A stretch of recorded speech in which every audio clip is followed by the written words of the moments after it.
the biggest concern that I have for people is their desire to run right back to what they learned wasn't totally efficient. The title industry is often called a hidden industry, so pinpointing the value in selling your title policies effectively can be challenging. While many industries struggled during the COVID-19 pandemic, the title and real estate industry was bolstered by strong homebuyer demand. Selling title orders might not have been the same challenge it's been in the past, but how you engaged with your current clients and prospects likely took a dramatic turn. In my interview with Darryl Turner, a leader in title sales coaching, he doesn't pull any punches about the hard truths title company owners and sales teams are facing in a rapidly changing industry. Find out if your company is breaking bad habits, engaging with prospects in a 21st century way, and focusing on the right metrics and strategies to sell title.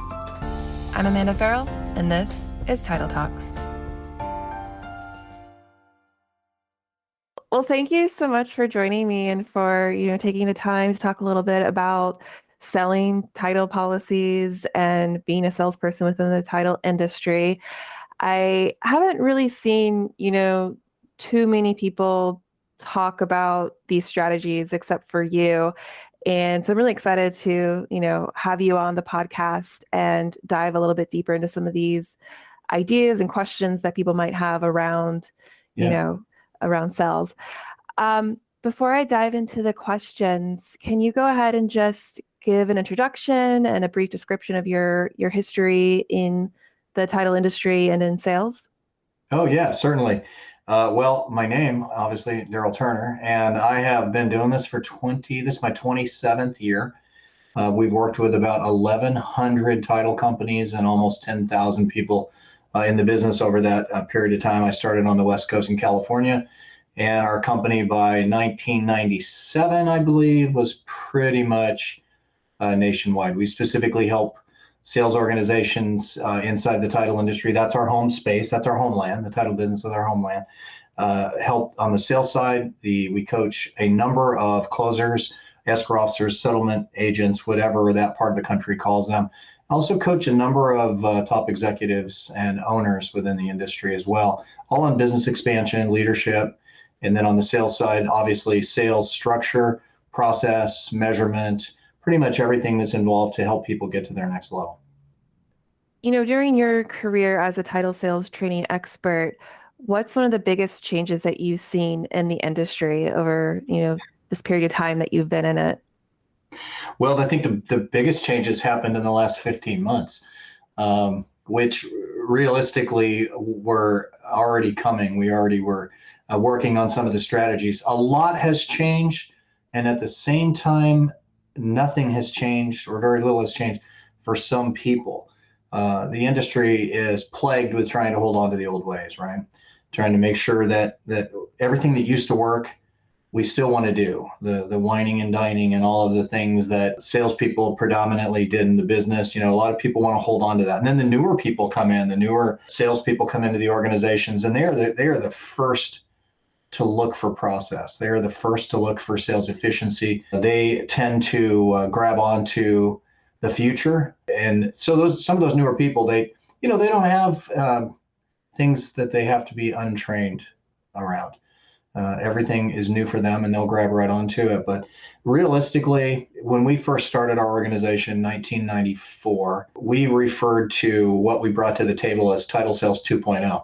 The Title Sales 1.0 was relationships, desk calendars, and expense accounts. Everybody's out trying to make friends, trying to take people to dinner, trying to go golfing. And when I say that, for some people, nothing's changed, there's a lot of people that still think that is their sales process. And it's not a sales process. That may be some good things to do for some of your existing clients, and maybe some of your prospecting efforts can be based around that. But golfing is not a process of sales. It's a component of human engagement. So we came along. We called that Title Sales 1.0 in 1994. We brought 2.0.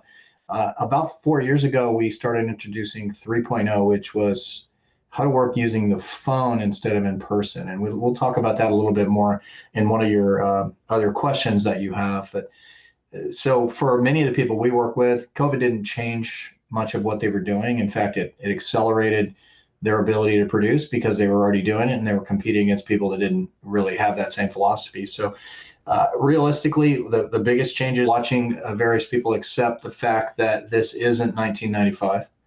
This isn't 2006. We're beginning to enter the future of sales in the title business, I believe. Yeah, I think there are a lot of rapid changes happening, obviously, both in terms of sales, if that's your primary function, operations as well. There's just so much new technology being introduced at every facet of the real estate transaction. It's really exciting and can also feel very overwhelming. There is something I did want to ask you about, something you said, new people coming in and the training, and I'm curious to know if there's any sort of bad habits that you see that are constantly being, maybe passed down, and how you might suggest people breaking those. And I'm also curious too about, people's main function being sales versus people who are also maybe doing some of the title work and also expected to do sales as well on a certain level. So maybe first let's kind of talk about like bad habits that you see and how people can break them, especially now in today's age of selling through, the phone on technology and things like that. From a bad habit standpoint, I think we could spend the rest of our hour talking about that. And it's all because we all have habits, right? Our habits are what we do in a repetitive fashion to the point that it becomes subconscious. That's what a habit is. And so, prior to any real structure, yeah, there are a lot of bad habits. First bad habit is thinking that customer service is sales. Second one is thinking customer retention is sales. Sales is the acquisition of new sources of business, right? So when somebody makes a sale, they're bringing on a new customer. So if it's a title agency that their primary focus is residential resale business, and then their new customer would likely be a real estate agent, right? Or if they're focused on refi, their new customer is going to be a loan originator or maybe a team, or heck, a whole mortgage operation. Could possibly be that new source of business. All play a very important role together. Customer service supports sales and supports retention, but retention and sales are two entirely different things. Retention is making sure that we're doing what we need to do to continually add value to the existing customer base, while sales is seeking the opportunity to increase the size of our active customer base, right? So they're completely different. And some of the bad habits really, man, they're really around the misunderstanding of what those three entities or those three things do. And it's a difficult job at times to help a seasoned sales representative or an owner or a hybrid, which is what you described a few minutes ago, somebody that has multiple roles on both sides of the fence, because there's clearly a dividing line in personality traits between someone that does closings and someone that does sales, or particularly someone from a title department, right, that has a responsibility in sales. But I think the people that have been doing this for a while, the bad habits are always unintentional. And again, it's repetitive action to the point that it becomes subconscious.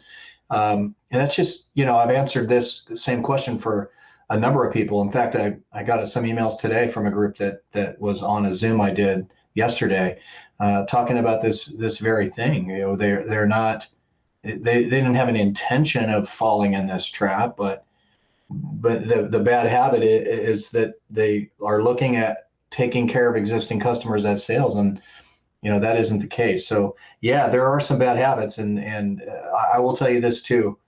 From a standpoint of the beginning of the process of correcting the bad habits, it's a little saying we have in the organization: sometimes you need to stop to start, or you at least need to slow down to speed up, right? So you have to take a look at these things that maybe are in your blind spot, that someone like myself or one of our coaches can help point out for someone.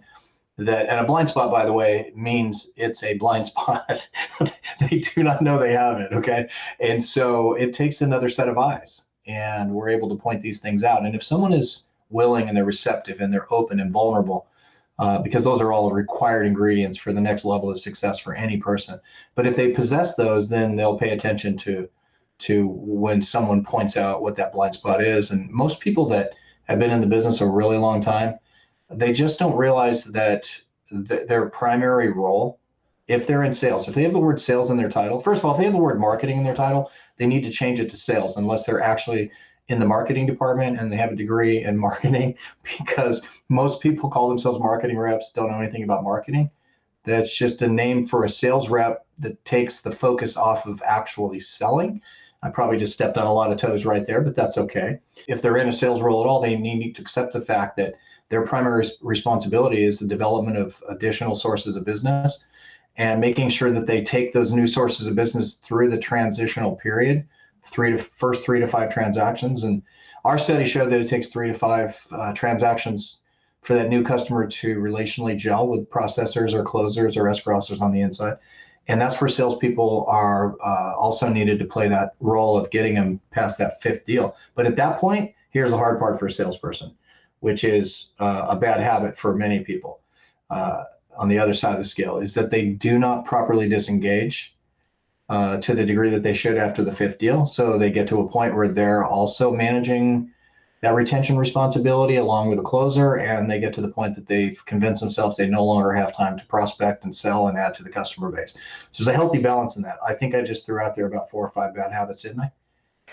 You threw out a lot of information. I think all of it was super valuable and helpful. I love the point you made about, with someone like yourself, a consultant coming in, providing that extra value of a realistic observation to sort of help you understand where your blind spots are, where some of your shortcomings are. And if you're willing to acknowledge that, address it, and create those new processes to really, deal with that, it'll definitely help you. And the whole thing about the role of marketing versus sales and also customer service or client success or whatever you want to call it, but just how those 3 departments or those 3 roles, they have a lot of overlapping effect on each other. And I think that's something that a lot of people don't really realize. And like you were saying, when it's time to let go as a salesperson and have that handoff for your people who are maybe more related to the maintenance of the relationship, and understanding where those roles lie, it's super important. And so much I know has changed in marketing as well over the past decade or so with the introduction of inbound marketing and content writing, which is something that, I'm heavily focused on, and using that education to really draw people in and warm up those leads to pass them off to your sales team, and really like making sure you guys are gelling together in a way that will produce success. So yeah, lots of ideas. I loved everything that you were saying there. Great stuff. So yeah, on that note too, you also mentioned how things can get so busy, and taking a step back to actually slow down and kind of reconsider what your processes are and how you might be able to improve them. I was thinking how much the industry right now, the title industry, is experiencing all of these surges in title orders, and everyone is so busy right now. So what would be some tips that you would give to title companies in order to help them focus on selling more and maybe focusing on the most important parts right now in order to grow their actual their sales versus, maybe getting distracted by the retention part? Yeah, that's a really good question. And I think that your listeners are going to appreciate that a lot, because I think just about every title agency in the country is facing what you're talking about right now. They're so busy. The market is, there's 2 markets that we're in, and they both have the same saying. It's, back into '08, everybody was saying, oh my gosh, this is crazy. And today they're saying, oh my gosh, this is crazy, right? I mean, it's the same words, an entirely different meaning. The one thing that we have to keep in mind is that hot markets ruin good salespeople. Hot markets ruin good business people. In other words, they get so busy with the business that they forget about the things that are core critical to advancing their business, right?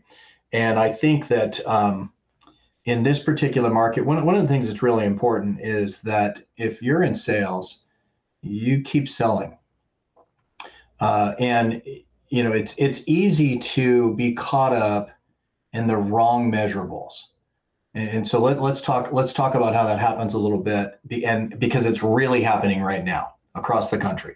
And let's talk about first the organization that has salespeople. Okay, because there's really two kinds of title agents out there: those who have identified salespeople and those who have unidentified salespeople because they still need to build their business. They just don't know that's part of their job, right? But the organizations with identified salespeople, um, they look at the wrong measurables. They look at the total order count, for example. If somebody said, "Hey, I have X number of orders this month," it does not tell me anything about their sales ability, right? If they say our revenue is X and it's a record, I remember last July, I think was the first time every client we work with said we're setting records this month. I believe that was the first month that 100% of them said it. And you have to think about it. If 100% of the companies are setting records, that means it's market driven, because the true growth, the organic growth of a title agency is all based on customer acquisition. So if you're setting records on customer acquisition, that means other title companies lost a customer, right? I mean, think about it. And so if everybody sets a revenue record, then we have to back up and say that's market contribution. And so from what the measurables are, we have a lot of salespeople that want to constantly tell us all their orders they have and what their revenue is, and ultimately we take it back to the indicator of a good salesperson is, are you generating customers you didn't have? And how many orders do you have per month that are within the first 5 transactions from newly converted customers that you generated? That's the focus. That's the metric. That's the only way to know how a company is going to come out of this. Okay, for example, when the refis slow down, because they're going to, let's say that is 20%, 25% of an organization's revenue, right? The only true way to prepare for that is to focus right now on growing your customer base by 25%. A 25% reduction in market is offset by a 25% increase in your customer base. And it may not be exact math because one's going up, one's coming down, but it's going to be close. And that's where they miss it. They're so busy right now that if we're not careful, too many people are going to be caught off guard. But none of them have permission to be caught off guard, because we've been talking about this as an industry now, right, for well over a year. I mean, when COVID first hit, I don't know if you're familiar with Mike Ferry, good friend, national real estate coach and trainer. We did a Zoom and we talked about the prediction of what was going to happen in the second half of 2020 from a real estate perspective. And back in March, April, maybe May, I think we did our interview in April, we weren't sure if the sky was falling. And if it was falling, we weren't sure if it was going to land right on us or right next to us. But there was a lot of concern in the business. And we predicted the second half of the year almost spot on. And that doesn't mean that we're economists. It means that we were mostly lucky, right, in the way that we made the prediction. But there was pent up demand. Interest rates were good. We knew some things that were going to happen. But what all of the companies are faced with right now is the necessity to back up off the mark and look at their business plan, look at their business model, look at their sales structure, and ask themselves, are we adding customers at a healthy enough rate that when the market stabilizes or regains its normal, will we be as profitable as we want to be? Because usually what happens is the market slows down and people panic, right? And then they look at their sales team and they say, what have you not been doing? And let's talk about the same thing on the hybrid side. If a company doesn't have salespeople, the principles are the same, but a little more difficult, because the people who are then responsible to keep the customer base growing are also the ones that are overwhelmed right now with more volume than they can, possibly get their arms around. And so at the end of the day, the same need is present. Slow down so you can speed up. Stop so you can start. Back up a little bit and look at what's happening and ask yourself, what are the 3 most important things I can do right now, or start doing right now, to more strongly stabilize our organization for the new normal that's coming. That's what we're going to call it, the new normal. Hopefully we don't end up with a third new and new normal, but that's what companies need to be doing. And those are, that should be their focus. And I think I'll close with this one with the same thing I said to open it.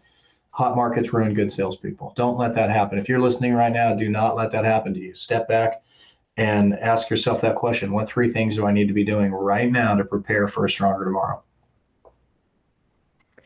Yeah, the whole new normal, new normal, getting back to normalcy. I don't know.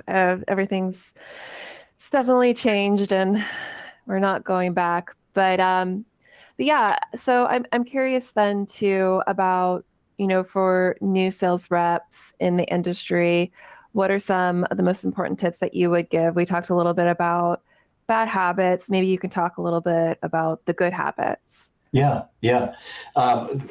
Math. Think about the math involved in all of this, and what I'm about to share with you. Some people are, they're going to want to challenge me. Actually, I'm on your podcast, so I'll let them challenge you. But they're going to want to challenge some of these numbers. But we've ran a lot of math tests, I guess, over the years. And one of the things we've determined is that from an outside sales perspective, it's on average $125 to $140 for a salesperson to walk in a real estate office, right? But here's the real problem: is connectivity inside that office.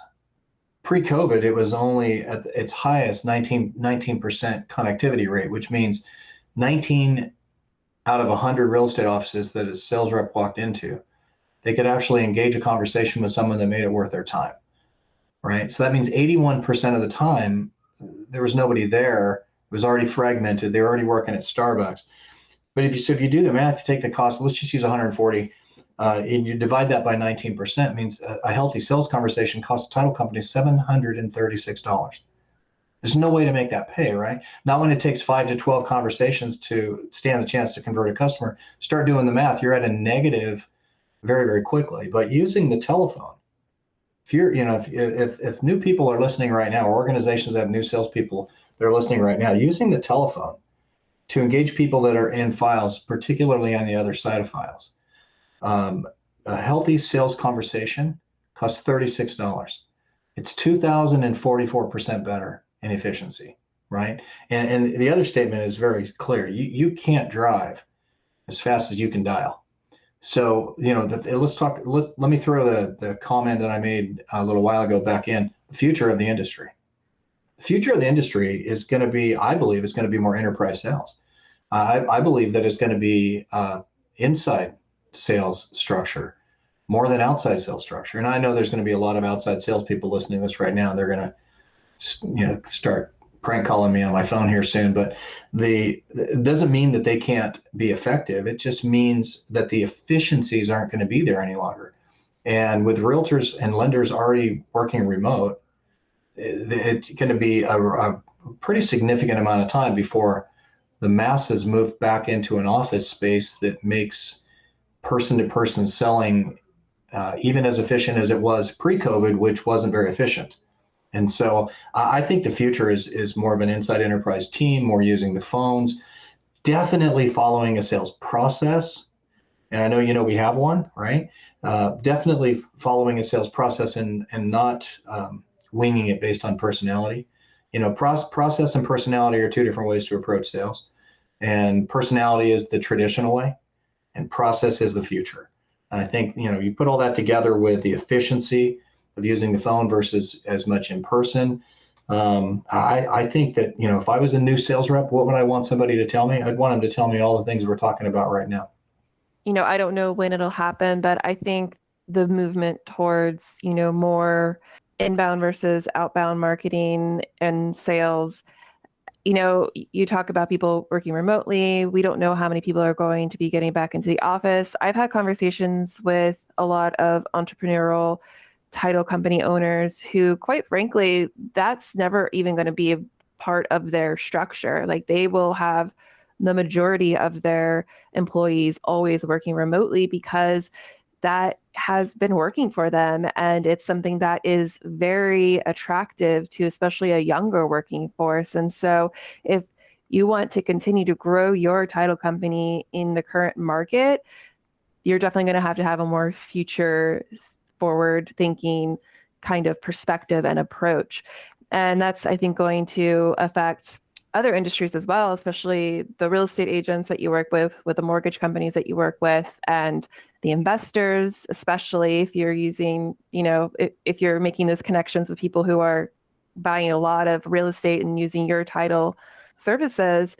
and the end consumer as well. I had a conversation with two women who are on the HOP program at Alta and having more conversations with consumers as well. And so I think the overall market is really changing in general, and that means that your sales approach is obviously going to have to change as well.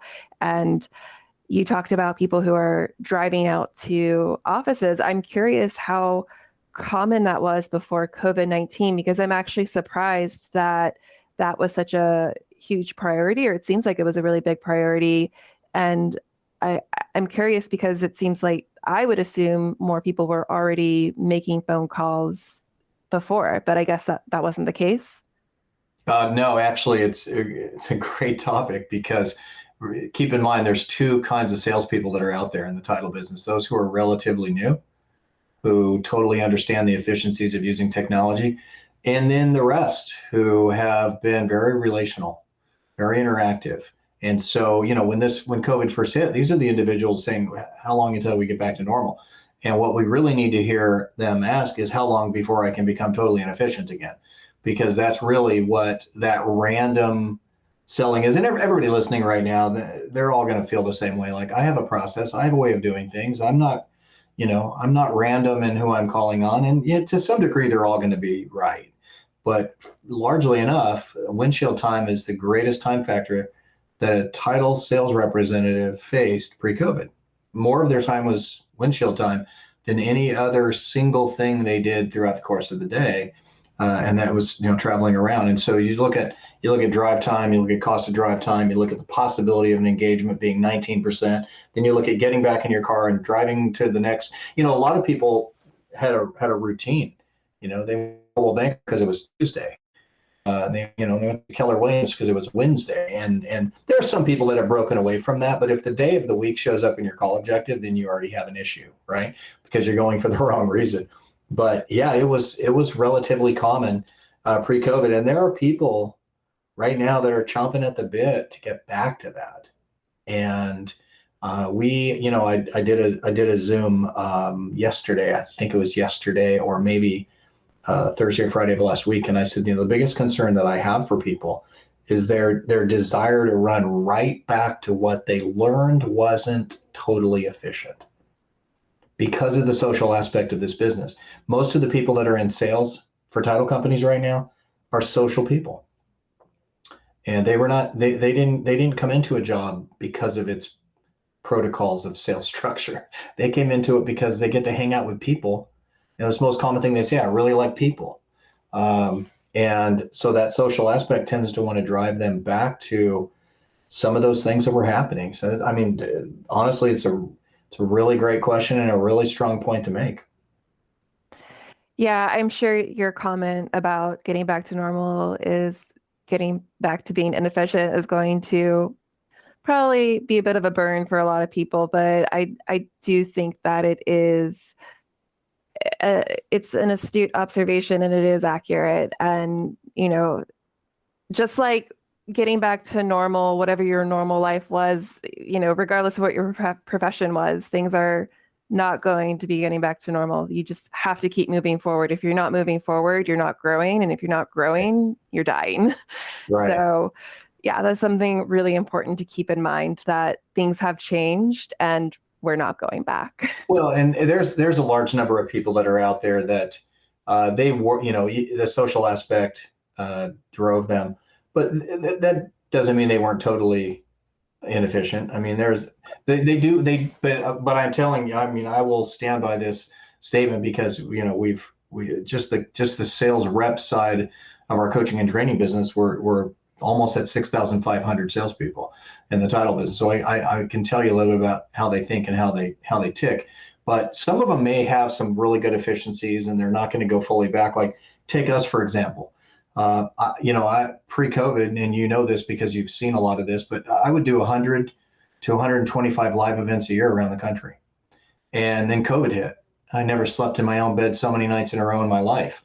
And took our first trip out, I think 2 months ago, do a live event in Florida, your neck of the woods. And it felt really good to do it. But even though we want to get back out there, and we're going to get back out there, we're going to get back out there with the knowledge, the new gain knowledge from COVID. Like, how much are we going to do that? I'm not, I don't want to get back to the point that I'm leaving every Tuesday or Wednesday to Friday night and every single week. That was what I thought I had to do, but now I learned I don't.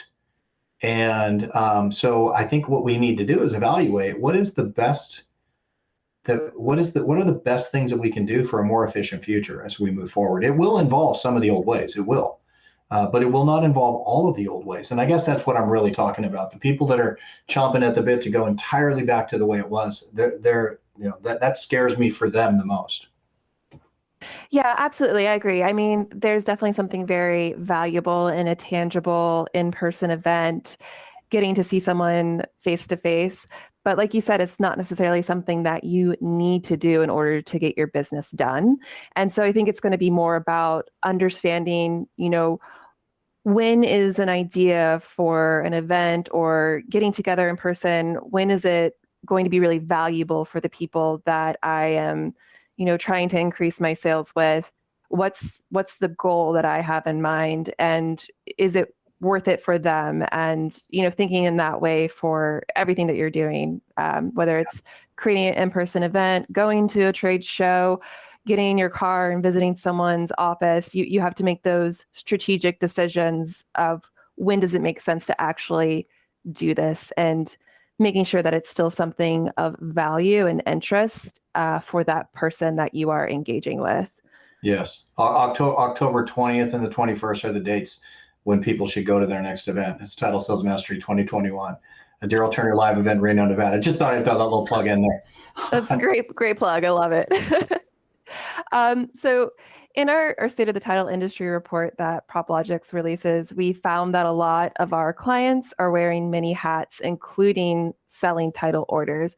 And so I wanted to see what you would say. What are some suggestions that you would give to these busy title professionals to balance those workloads?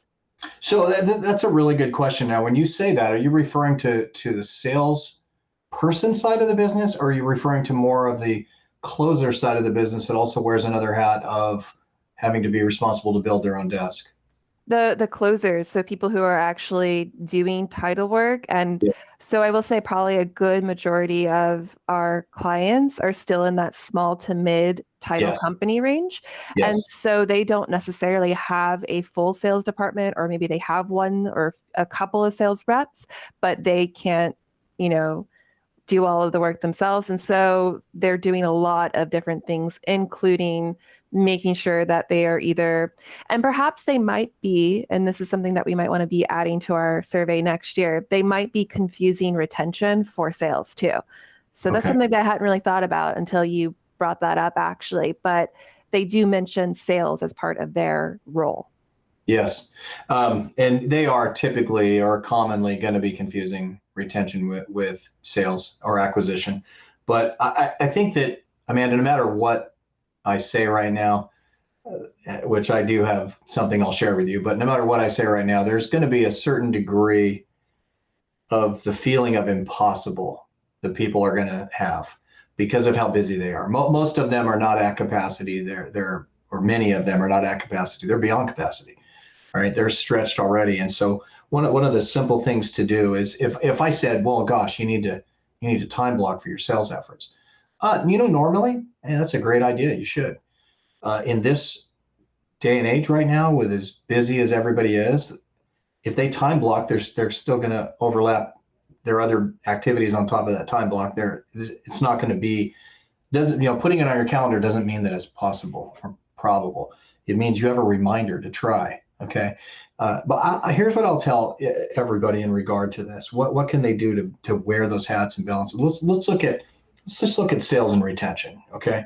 The most common time a closer calls a customer in a file is when there's a problem, right? Which means if I'm a real estate agent and I get a call from a title agent that I'm in a transaction with, and I have a missed call and a voicemail, and I haven't even heard the voicemail yet, I guarantee you I have anxiety, worry, and concern before I listen to my voicemail, because I've been trained by the industry that the only time you're going to call me is when something's wrong.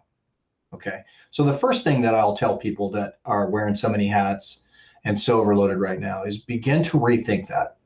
When you have a file that's not in bad shape, call the customer and let them know, hey, I'm working on your file and I just wanted to let you know that everything's looking good. Closing date hasn't changed, not dealing with any issues. And frankly, I wanted to call you and tell you that because if I was you, I'd want to know that. Thanks for the business. That's on the retention side. Now let's look at how to add a sales element to this with only one more phone call. How about the agent that didn't direct? Their expectations of that closer are so low because they don't work with that individual. They're not expecting anything from them because they're not the directing entity. If they receive the very same sales call, very same phone call from that closer, that the file's in good shape, thanks for the business. If I were you, I'd want to know. We appreciate you. That's called customer surprise, right? And service is what people expect. Surprise is what people remember.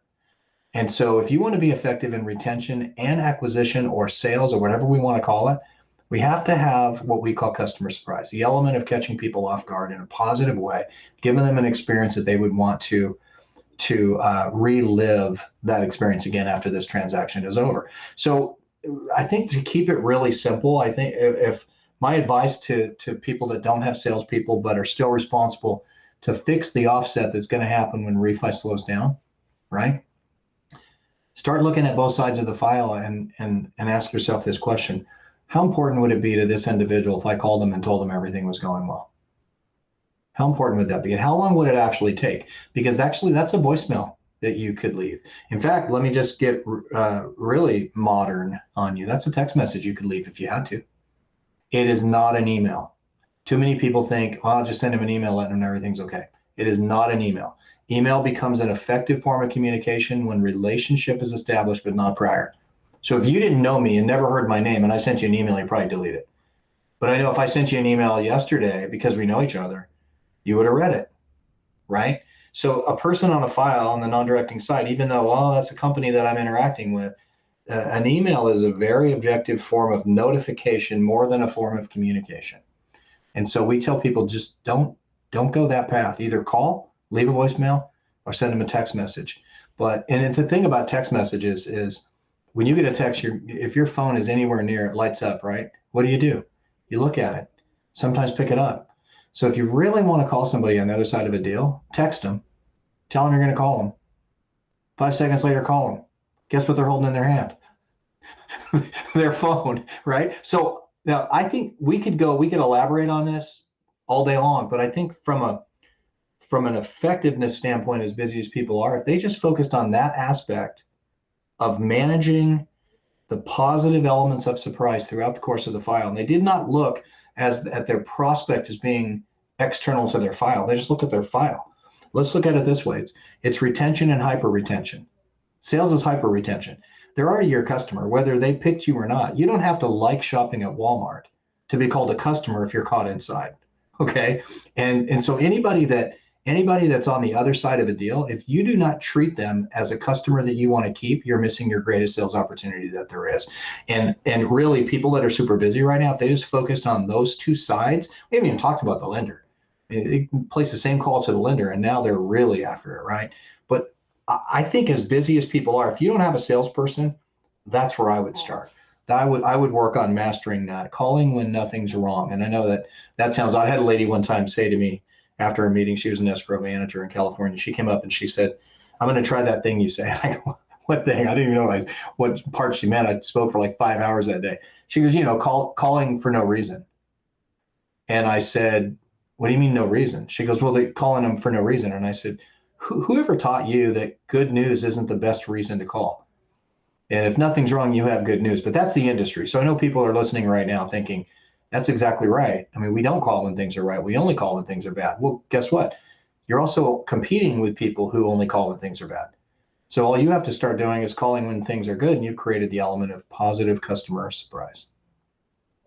Yeah, and I can say as someone who keeps an eye on our email marketing metrics, I can definitely attest to the fact that you're going to get much higher engagement with someone that you've already established a relationship with. So Right. yeah, take it from me. It definitely helps. No catchy subject line in the world will get that person to open their email if they don't know who Amanda from PropLogix is. So We still do it. I mean, we still have email. I think my organization sent out 10,000 emails today for our event coming up in October, probably. So many of the listeners will know exactly what day we recorded this, right?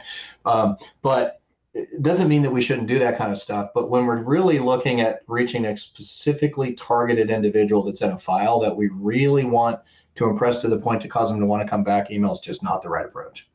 And I was curious, I was reading this article actually about from the sales rep who is in title industry, and he made the comment about how there isn't a whole lot of distinction between title policies because most title policies are written by the big four companies nowadays. Typically, there isn't a huge difference in the quality of the product. So how can sales reps like position their services as different or better from the competition?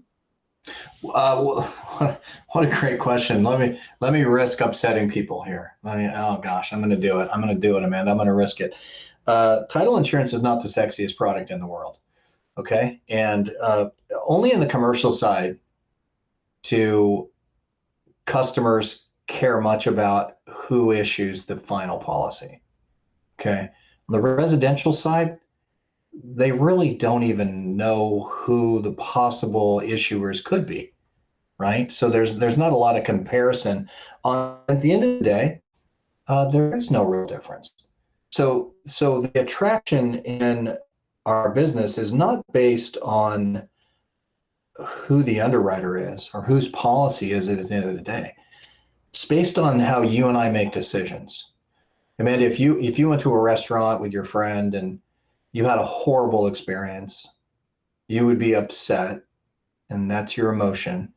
And while you're walking to the car, you would say to them, I'm not going to come back here again. And there's your decision. That's how we operate as human beings. Experience releases or creates emotion. Emotion is the root of decision. Two-thirds of our decisions are emotion, one-third need to be supported with logic. If we make a three-thirds emotional decision, that's going to create buyer's remorse. Like that big flat screen you bought 2 years ago or whatever. You woke up the next day like, why did I do that, right? What's three-thirds emotion? But or maybe for you it's a truckload of shoes. I don't know. Maybe for me it was a flat screen. But we have to consider that people go back to title companies. People make decisions to use certain organizations based on emotions, and the experiences that they have create those emotions. So let's go back to what we were talking about a minute ago, contacting that agent on the other side of a transaction. It's all about the experience. That's so that hybrid can sell and retain at the same time based on the same file, right? So I think if you're looking at selling title insurance and you're a title agency that focuses primarily on residential resale, good luck, because it's not sexy, right? But if you did you think I just made everybody mad right there? Probably not. If you are truly working to generate customers for your agency, you have to focus on the experiences that they're having, because that's how we make decisions. Experience, emotion, decision, right?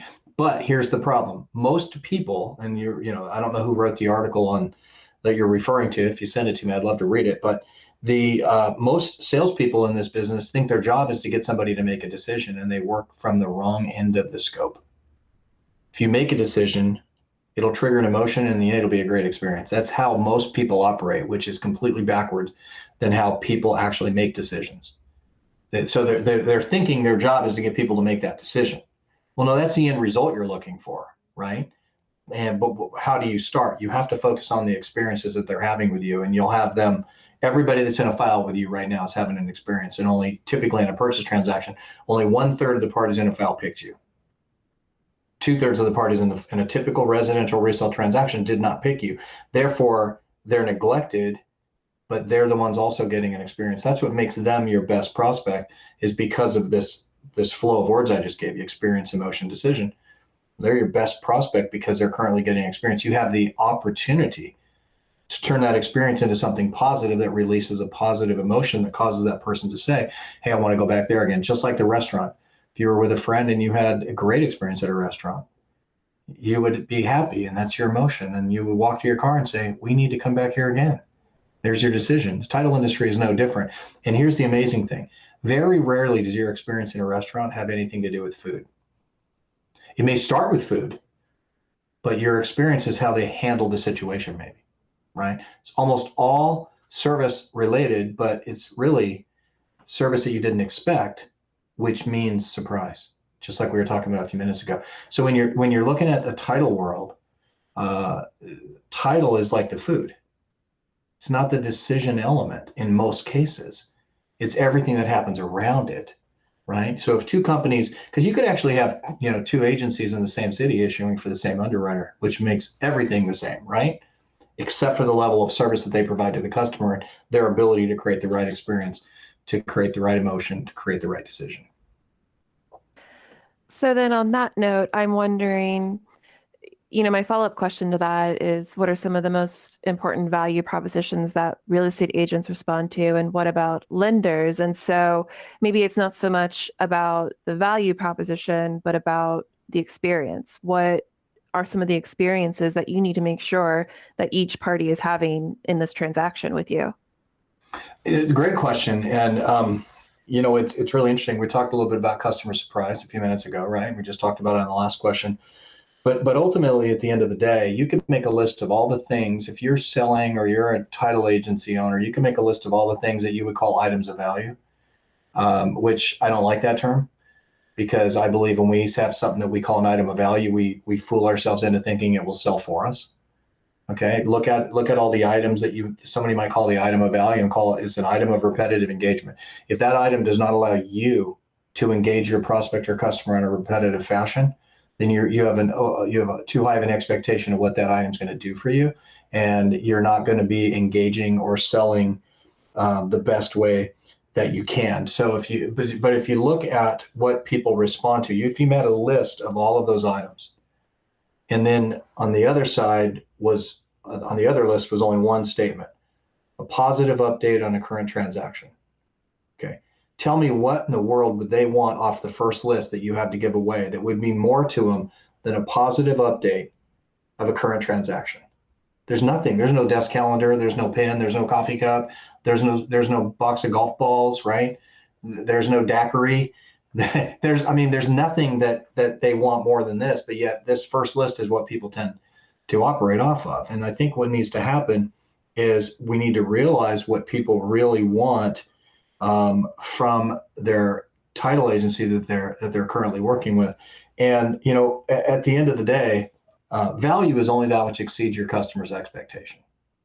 Short of that, it's not a value, right? The scope of your value is solely determined by the size of the problems that you solve for your customers. Okay, so are we good at discovering what they're dealing with so that we can solve it? Because right now, realtors have a lot of issues they're dealing with. There's an inventory issue. Inventory is not the problem; it's an issue. The problem is somewhere along the way, the real estate community has changed in how they market. There's been a lower production level of new homes. There's a number of things that contribute to it. First-time homebuyers have nothing to sell, right? Investors aren't selling anything. People buying second homes right now are not selling anything. So we have a trade imbalance. At the same time, we have a downturn in production levels of new housing. Those are the problems. The issue is we don't have enough listings. Okay. So what needs to happen in the marketplace is those realtors need to be going after the listings. Title companies need to be helping them solve that problem with whatever tools and strategies that they can offer up. But ultimately, most of the customers of the title agents do not have a business plan. That's why every deal is a panic. Because if you lost $100 out of your purse, you'd be frustrated about that, right? But if you knew where the gold was buried, and you had a shovel and you had easy free access to that, you would certainly see the $100 differently, right? It wouldn't panic you. Well, real estate agents are mostly panicked because they don't know where the gold's buried. They don't have a business plan, a process to follow, and those are value propositions that they respond very well to. If a title agent will become more of an industry expert on the real estate business, let me just say this and risk upsetting some realtors here. If a title agent wants to know more about real estate than the average real estate agent knows about real estate, all they need to really do is read one real estate book, and they'll have more to offer from a value standpoint and a content standpoint than most of the people in the business already, that what they know. So it's that, to me, that's the That's the element. Think about this. Why are people listening to this podcast right now? It's because they're looking to build their business, right? Exactly the same model. So why would somebody listen to a title company? Well, can the title company help me build my business? Think of it as a bell curve. On the front side of the bell curve is the title agency's ability to help a prospect or customer with business strategy. On the back side of the bell curve is simply asking for the business that that person already obtained on their own. Well, the title company is going to be most attractive to that prospect is the one that can help on the front side of the bell curve. That's a business partnership, right? It doesn't have to be a RESPA violation, anything like that. It can be knowledge transfer. What I know that you should do. Those are the conversations that should be happening in the marketplace. So those are some things that, from what I've seen in my 27 years, the real estate community, the commercial real estate community, the lending community, they respond very well to that individual that can offer ideas, thoughts, and strategies to help that individual solve their business problems. Opportunities for them to grow will definitely provide those important and delightful or surprising experiences like you mentioned before. I think that that's super important, and that's why we focus so much at PropLogix and our marketing team on creating really great content to start that conversation with the people in the industry, and to also, whether they decide to use us or not, help them grow their business and succeed, because it is a relationship driven business. And we do, we have propositions, and one of those is we're all in this together. And so I think it's really important to not ever think about those initiatives that you take to educate your partners, to never think of those as, wasted time, or if it doesn't work right away, if the person doesn't become your client right away, that's okay, because you're still there and they'll remember you, and eventually you probably will have that opportunity to work with them, because they will see the value that you bring is more than just issuing the policies. Right. So I'm curious also, we've talked about real estate agents, we've talked about lenders. Are there some unconventional prospects that you would suggest to sales reps that they go after that are often neglected in the industry? You mean short of probate attorneys and people like that know things that are going on, or people that engage estate management? Yeah, there are people that I was reading an article the other day on the rate of divorce. It's tragic in this country, right? But there's a percentage of those individuals that are working with attorneys that know that there's property to be sold. And so, yeah, there are other unconventional prospects, but word of warning to those that are listening right now, before you go for the untraditional, master your own backyard. Okay. Yeah, I can't tell you how many title agents called us over the years and they wanted to go national. We want to go national. And I said, okay, where are you? And they'll say, well, I'm in wherever area. What's your current market share? Oh, gosh, it's like 4%. So you mean you have 4% of your backyard, but you'd like to go national? Okay. Now, my recommendation is get to 25% of your backyard and then let's talk again, right? So the most important prospects are not going to be the unconventional ones. They're going to be the people in your current files. That's where the future, easiest, simplest opportunity to grow comes from. However, I will tell you that some of those unconventional avenues that I just mentioned, you should make notes and begin to build an initiative around those. There's going to be a day and time in which it's going to make perfect sense to engage them, but master your backyard before, and your backyard being your files. If you've got people coming into files and going out of files all day long, which most title agents do, just start closing the doors on some of those people, keeping them inside, right? And then when you really can master that, then ask yourself, how do I best approach some of these unconventional markets? And so we talked about customer experience. We talked a little bit about the technology that's been developing in the industry. And so I was curious to your thoughts on implementing tools that can help with the retention side, probably, and also maybe a little bit on the sales side in terms of being able to provide a more convenient experience for everyone that's working or part of a file. And so what do you think about, these new customer service technology instruments that are being introduced that integrate with title software? Do you think that's something that agents who are busy should maybe look into? What are your thoughts on that? Well, first of all, I'm going to tell you our future will always include advancing technologies. always. I mean, let's be humorous here a little bit. You're not on MySpace, right? And some, sorry, I see the look on your face right now. There's a lot of people, I actually might still have it up, but I have not logged into it in probably a decade. right? And then Facebook came along, and now I understand that's for old people, right? That's what. Yeah, it's all about TikTok now. Don't nod at me so quickly, Amanda, when I say it's for old people. Well, are you on TikTok? Because that's where all the cool kids are now. So. Well, apparently I'm on Clubhouse. I'm on Clubhouse, and I use Clubhouse a little bit, and TikTok is where the cool kids hang out. And I think I made a deal with all my kids to not go there. They, I believe most, if not all of them, have said, "Dad, please don't show up on TikTok." But so here's really the thing to think about. Anytime there's a new technology that's released, there's three groups of people, right? Those who absolutely hate the idea of anything changing. Those who are kind of neutral, show me the way, show me how to make it work best for me. And then the groups like, this is incredible. This is exactly what we need. Also, and I'll broach the veil here and say, you can almost always categorize those three groups on age groups as well. It's what people are most comfortable with. So there's a group of people that, I heard somebody say the other day that somebody said, I tried to call you, and they said, well, we're in the book. And, the phone book, the old thing that people used to use to put under their baby in a high chair because it would lift them up, phone book. I don't even have a phone book. I don't even know where, if you can even get a phone book anymore. But yet that comment was, well, we're in the book, right?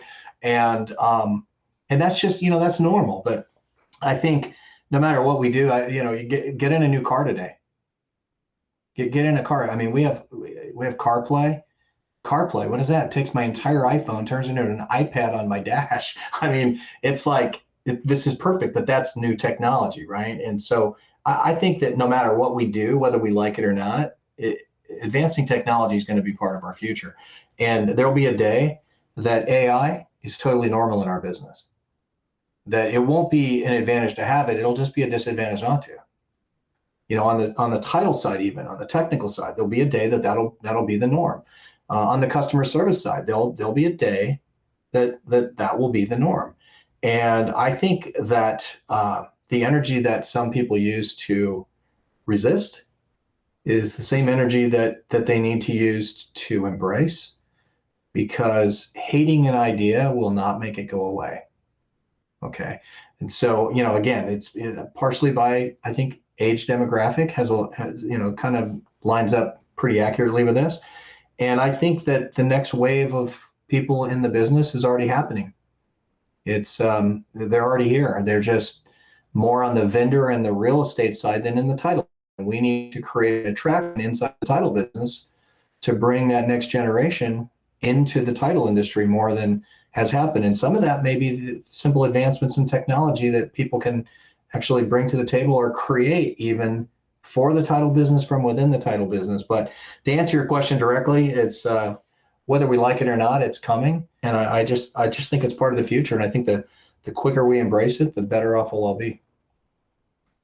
Yeah, and from my perspective too, as a millennial, and I'm an elder millennial, so that means anything to you. Basically, it means that I remember things like the sound of dial-up and, printer paper that had the, like there's certain, cultural references there that are super important that distinguish elder from younger millennials. But even though I'm an elder millennial and I'm on my way out of obviously being cool too, but but basically, I like to be able to have multiple options in how I engage with a company. And so for me, things like being able to get a really quick question answered with a chatbot is very appealing to me. And from that perspective too, from the consumer, that kind of leads into my next question I have, and the last question I have for you, which is, should title companies start looking to engage with end consumers more and sort of help position themselves and sell directly to them, so that when they're having conversations with their real estate agent, they're saying,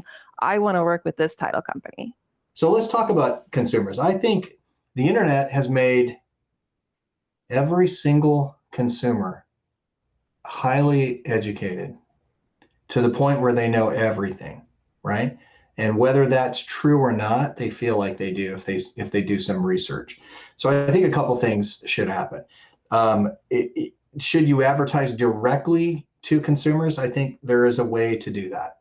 Most people have experimented, or many people have experimented with things like billboards and things like that, that they can't direct, that's a statusy thing. It's somewhat of an ego thing. But nobody says, yeah, I want you to use this title company because I saw their billboard. I shouldn't say nobody. Very rarely I can imagine that would be the case. However, it does create a recognition in the marketplace that everything in marketing is about impressions, right? And so each impression does more deeply solidify somebody's ability or willingness to make a certain decision. But from an advertising standpoint, I think you need to be consumer friendly. I think you need to be consumer attractive. I think you need to make your website, your social media postings, the kinds of things that would catch the eye of a consumer, because those are all the impressions that we're talking about from a marketing standpoint. But from a direct advertising standpoint or direct marketing standpoint, the only time in which I look at an agency and say, or title agency, and say, here's how you should market directly to a consumer, is the only identifiable consumer that's going to have a relatively short-term need for a title company would be a seller. And that's where the opportunity is missed, is marketing directly to sellers whose listing goes on the market. So if you want to look at 100% of all listings in this market, now 99% of all listings in this market are going to go to escrow. They're going to close, right? Which means those are the people that are going to need title insurance right away, and they're consumers. So maybe we talk to those people. Maybe we have an initiative where we direct mail, email, whatever, to those individuals directly. Even in markets where the buyer's agent picks, it's still an influential element, right? It's a touch point for the consumer. So that gives you a little bit of direct approach. But short of that, I think I think you won't see the ROI on your dollars. I don't think the industry is at that point just yet, but I do think it is a conversation worth starting to have with people and starting to think more a little bit about, especially to your point about growing your share of customers. And, if you have figured out a way to nail down your process and you have found a way to really engage those, I would say, more prime leads and potential clients, and you're still looking to grow your market share, that's probably where you want to kind of start setting your sights. Yeah, it's like the mastering your backyard syndrome. Mm-hmm. Or figuring out, your target, right? Like you've got that persona, that audience that is right there, bullseye in the middle, that is going to be a definite potential lead and is going to be using your services repeatedly. And then you've got all these other different personas that are sort of touched within the real estate transaction that could also be a potential customer as well. So just think of it like that. Yep, perfect. Great. Well, thank you so much, Darryl. Is there anything else that you want to share? There's all kinds of things I'd love to share today. I will tell you that I'm going to go back to selling on the front side and the back side of the bell curve, because you took the words out of my mouth. PropLogix is definitely a front of the bell curve company. You are very much committed to helping your customer base and your potential customer base with strategies to grow their business. And I was going to say that, and then you said that, and I thought, well, gosh, I can't just say it right now. It look like I'm trying to get points, but I do want to throw that out there, is that your model is what I'm talking about. So a title agency helping the real estate community on the front side of the bell curve to earn the business, to show them ways to improve their business so that they've earned the business on the backside is really PropLogix in a nutshell. Well, thank you. I appreciate that. Thank you so much for, collaborating with us and helping us bring really important and valuable information to the title industry. I really appreciate it. Yeah, it's been fun to be with you today, and fun to throw out our Title Sales Mastery 2021 plug for the fun of it. Yeah, did you want to say those dates and place and maybe where people can go and get their tickets? Certainly. It's Title Sales Mastery 2021. It's going to be in Reno, Nevada at the Atlantis Resort, 30 minutes from Tahoe. So it's going to be fun all the way around. And you can go to Title Sales Mastery 2021 and get the early bird special. I think it's $395, something like that.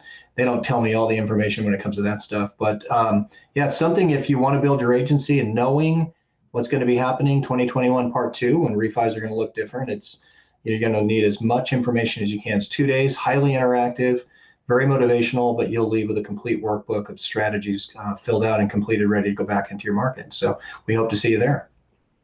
Great. Well, thanks again. I really appreciate your time, and I hope you enjoy the rest of your day. Thank you so much, and thanks for the opportunity. Sure thing. Bye, Darryl. Take care. Bye-bye. Darryl will be presenting more selling strategies during the 2021 Title Sales Mastery event in October. To learn more and to register, go to darrylturner.com. That's DARRYLTURNER.com. Title Talk listeners can use the promo code PropLogixVIP2021 to save $50. Thanks again to Darryl Turner for joining me today. Title Talks is produced by PropLogix and myself. Original music is by Cole Sando. Original graphics are by Jordan Norris. Until next time, happy closings.